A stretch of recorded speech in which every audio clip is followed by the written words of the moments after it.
खरं सांगायचं झालं तर सर माझं आयुष्य असं आहे की माझं शालेय जीवन हे अत्यंत मध्यमवर्गीय मुलांच्यात गेलं आणि महाविद्यालयीन जीवन उच्चभ्रू सोसायटीत राहणाऱ्या मुलांबरोबर गेलं. फिरता फिरता मी आणि माझा मित्र चालायला लागलो. चालत असताना 3-4 कुत्र्यांनी एकदमच भुंकत आमच्याकडे यायला सुरुवात केली. मित्र घाबरला, थरथरला आणि माझ्या मागून उभारला. मी त्या कुत्र्यांना हाकललं. मित्राला विचारलं, एवढं का घाबरलास? तर त्यानं सांगितलं, मला कुत्र्यांचा गोबी आहे. तुम्हाला कळणार नाही पण मला लहानपणी कुत्रं चावलं होतं. मला त्या क्षणी एक गोष्ट आठवली. हा अगदी असाच प्रसंग कोल्हापुरामध्ये माझ्या एका मित्राबरोबर घडला होता. आम्ही दोघं चालत असताना कुत्री आडवी आली. हा सुद्धा गोंधळला, पण गोंधळल्याबरोबर एक दगड हातामध्ये घेतला आणि कुत्र्यांच्या मागणं पळत सुटला. अगदी गल्लीपर्यंत हा कुत्र्यांच्या मागणं आणि मी याच्या मागणं.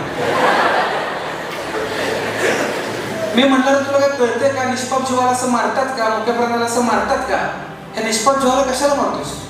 तर त्यांना अगदी कोल्हापुरी भाषेत सांगितलं, काय निष्पाप बिष्पाप नाही म्हणला, कुत्रीला नाही आला नसतं. मला लहानपणी कुत्रं चावलं.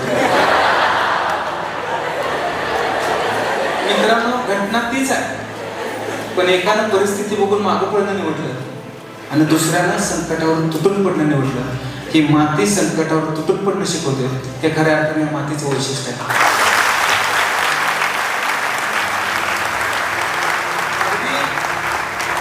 अगदी निसर्गाकडनं जरी आपण शिकायचं ठरवलं तर पक्षी हवेत तोपर्यंतच उंच असतो जोपर्यंत त्याचे पंख वर खाली होत असतात.